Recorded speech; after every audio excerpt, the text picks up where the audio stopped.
Hey folks, Scott Reinhardt here, and today we're continuing our discussion on the election and the stock market. And if you haven't figured it out by now, we're just going to take this through November 3rd. We're going to continue talking about the election and what effect it might have on the market. Today we're going to talk about two specific issues. We're going to talk about the stimulus package and taxes. And we're going to look at a few different election outcomes and what those outcomes might mean for those two main issues and how they might affect the market. So, the first issue is the stimulus. I think this is maybe the biggest deal that investors are looking at right now is a stimulus package going to get done? And right now, they're kind of negotiating on anywhere between $1.8 and $2.2 trillion package. President Trump has actually said he would go even higher than that, which parts from what GOP senators have said, who they don't want a price tag in that $2 trillion range. They think that's too expensive. And so yesterday, Senator McConnell said that if Pelosi and the White House could come to an agreement, that they might put that up for a vote, that they could. The thing is, it's going to be tough to get that to pass because 13 Republicans in the Senate would have to vote for it. And it just seems unlikely that they could get 13 Republicans to vote for a $2.2 trillion stimulus package. So now let's look at taxes. So if Biden gets in, he's probably going to reverse the Trump tax cuts. And we know that he's going to tax corporations higher and tax the rich much higher. But I also think that we have to be realistic that, when you reverse the tax cuts, you're going to raise taxes on people that make less than $400,000 a little bit, just not as much as what's happening to people that make over $400,000. So both of those things would not be good news for the stock market. So let's look at a few scenarios and how those scenarios, if they play out, how it might affect those two big issues. So let's say Trump wins and Republicans keep the Senate. That would mean that the Republican offer for the stimulus would be very likely to happen. And that's more in the $1.5 trillion range. Still expensive, but not up in the $2 trillion range.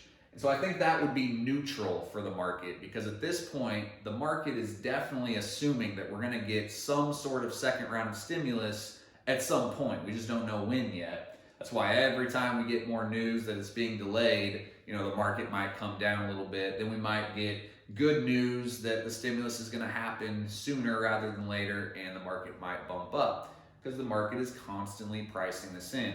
So I think that would just be neutral for the market on the stimulus issue. But if Trump and Republicans get in, that means there is less tax risk, which would be very bullish for the market. It would mean that corporate tax rates are not going to go up, and there's just less tax risk overall, which would be a good thing for the market. So now let's look at a scenario where Biden wins and Democrats take the Senate. That so-called blue wave happens. So then that higher stimulus of closer to the $2 trillion would be all but certain to happen, and there would be potential for more. I think that's the key, is that if Democrats control the Senate and the House and Biden wins, we're going to get a lot of stimulus, which in the short term, the market would love. The market loves stimulus. They love money getting injected into the economy, and that just adds to spending. It adds to saving, which is going to potentially drive asset prices up.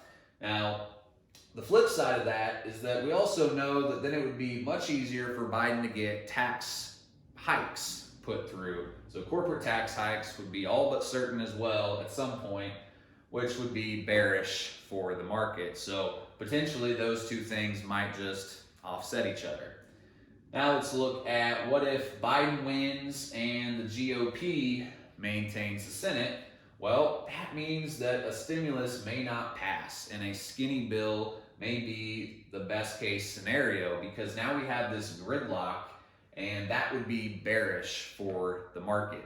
And because right now, market definitely wants more than just the skinny bill being passed. So with that gridlock, that is going to be not good for the stimulus. And that cuts both ways, whether it's Trump wins and Democrats win the Senate, or Biden wins and the GOP maintains the Senate. If there's gridlock, that means the stimulus is going to be tough to pass, just like it's tough to pass right now. So Tax hikes would be on hold under this scenario. If Biden wins and the GOP maintains the Senate, tax hikes would be on hold, which would be bullish for the market. So once again, those things may offset each other. So once again, we don't know what the overall effect will be on the market. I'm not going to predict that it's going to go up a certain percentage or down a certain percentage, but we kind of do know where each side stands, and we kind of have an idea of what the market would think if each of these things happen. So just wanted to run you through those scenarios. If you want to discuss any of this, give us a call, 844-CARLSON, or you can find us at carlsonfinancial.com. Thanks, and have a good rest of your day.